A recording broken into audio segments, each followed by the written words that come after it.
This morning, we're learning more about the suspect in the shocking murders of 4 Idaho college students and new questions about whether the suspect's graduate studies in criminology are a clue for a possible motive. Dana Griffin has the story. The man accused of stabbing 4 University of Idaho students to death plans to waive extradition to get back to Idaho as soon as possible. According to his public defender for the extradition hearing in Pennsylvania, Bryan Kohberger was shocked by his arrest and says he's eager to be exonerated.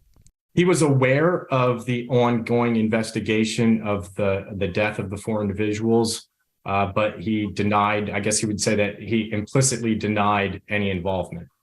Did he kill these 4 students? I would say at this point, no, but he did not specifically say that, nor did I ask that question. According to 2 law enforcement sources familiar with the investigation, DNA evidence, and specifically forensic genealogy, was key to honing in on their suspect. Are there any other suspects, or are you 100% certain this is your guy? I am certain this is our guy. No doubts? No doubts. Police Chief James Fry also making this promise. Yeah, when we get to where we can release information, I think people are going to go, okay, that makes more sense now why they held everything and why they did what they did.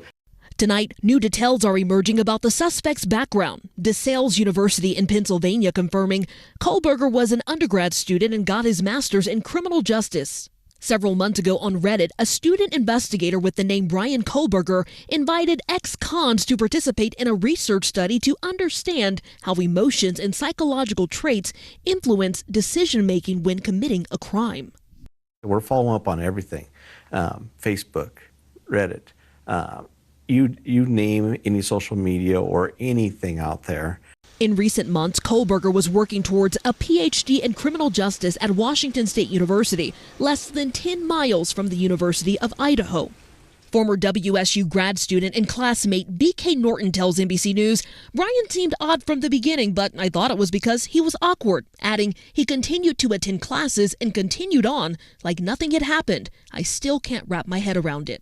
As Moscow police contend with one of their most difficult cases in years, the chief emotional and grateful for his officers. They work hard, they did it right, and the investigators and all of the team we brought in did it right, and I'm proud of them.